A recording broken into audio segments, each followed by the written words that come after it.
Ayun, naparating na yung teacher natin, oh.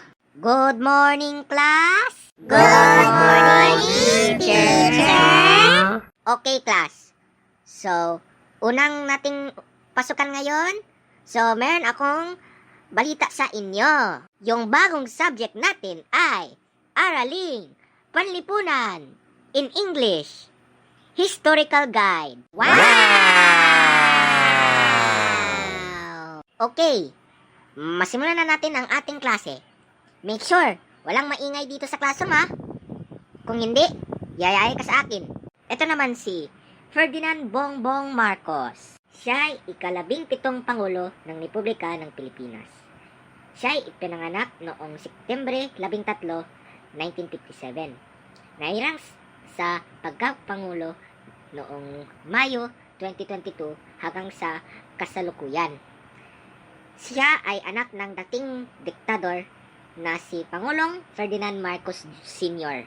Next, panigurado, easy lang to. Ito yun si Rodrigo Roa Duterte. Siya ay maglambing 6 na Pangulo ng Republika.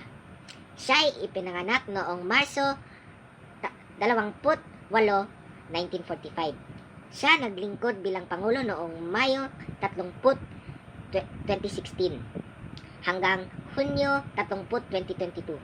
Siya ay kaunang-unahang Pangulo na galing sa Mindanao.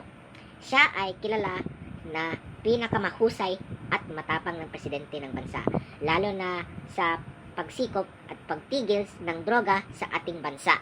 Okay, students, makinig kayo. Okay, students, tapos na tayo ng ating Araling Panlipunan class. Tumayo po kayo and line up quickly. Okay, students, you may go have a snack break. Tara, punta tayo sa kantin. Oh, andito na tayo sa kantin. Tara, magsisiupo na muna tayo. Oh, mga pre, may dinadala mo kayo ng baon? Wala po eh. Wala. Oh, bay, meron ka nang dinadala ng baon mo? Kasi, hindi ako nagdinadala ng baon ko eh. Nalimutan ako agad. Meron. Dito sa yung bag ko. Sige, lumabas yung baon mo. Nagugutom po kasi ako eh. Oh, may 4 ako ng fudgy bar chocolate. Sige na, kunin mo lahat. Nam nam. Kumakain na in 3, 2, 1, go!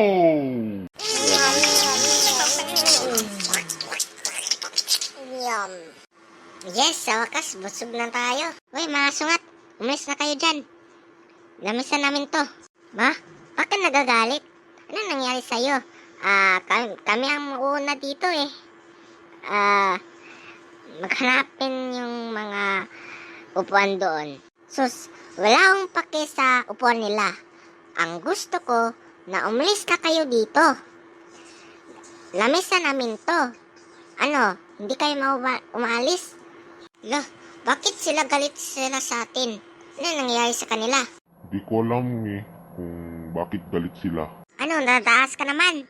Kung hindi kayo mo umalis, piperasin kita ng pinong-pino. Hindi nyo alam na teritoryo namin to. Ang kulit-kulit mo ah. Unang-una, huwag mong tatawin kami ng asungat. Pangalawa, wala kaming pakialam sa teritoryo nyo. Kasi, nandito, ang tagapagtanggol ko. Sige, kung hindi kayo mag-aalis, lalabanin kita. Talagang matapang ka. Sige, lalaban tayo dito.